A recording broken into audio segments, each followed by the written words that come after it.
Il était une fois, dans un village du sud du Bénin nommé Agonlin, un mystère que personne n'arrivait à résoudre. Depuis 2 ans, les nourrissons mouraient quelques jours après leur naissance, sans aucune cause visible. Les anciens parlaient de malédiction, les marabouts évoquaient des esprits fâchés, mais rien ne changeait. Les pleurs remplaçaient les chants de berceuses.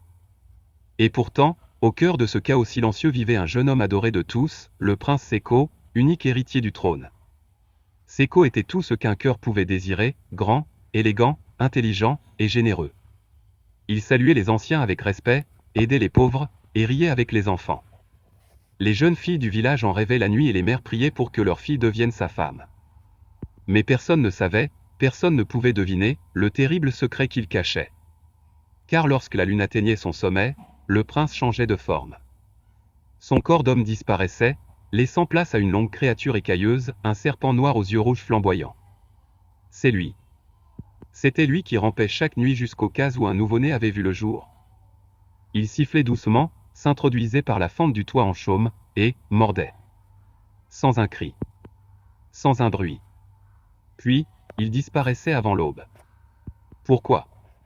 Personne ne savait que Séko n'était pas un enfant désiré des dieux. Il était né après un pacte interdit.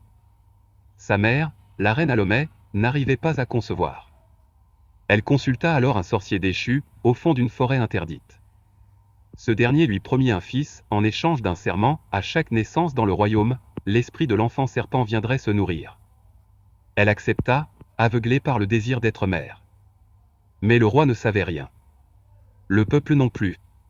Et Séko, élevé dans l'amour, ignorait jusqu'à l'âge de 13 ans qu'il était une créature de la nuit. Il s'endormait, et se réveillait sans souvenir, les mains froides et le cœur vide. Un jour pourtant, il vit son reflet. Ce n'était pas un homme. C'était le serpent. Et dans ses yeux, il vit les visages des bébés qu'il avait tués. Séko hurla. Il se cacha pendant des jours. Mais la nature ne se contrôle pas. Le jour de ses fiançailles avec Nakia, la plus belle fille du village, il tenta de fuir. Mais le serpent en lui était plus fort. La nuit venue, il tua un nouveau-né. Le père de l'enfant, un ancien chasseur, le suivit. Il vit tout. Le lendemain, il rassembla le village. Il cria la vérité.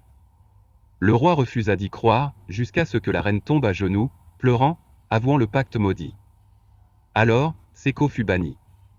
On le conduisit dans la même forêt où tout avait commencé. Il ne supplia pas. Il ne pleura pas. Il se retourna une dernière fois vers Nakia, qui lui offrit un regard vide, puis il disparut dans les arbres. Depuis ce jour, plus aucun nouveau-né ne mourut. Mais dans la forêt d'Agonlin, les anciens jurent que, certaines nuits, on entend un sifflement, suivi d'un cri étouffé.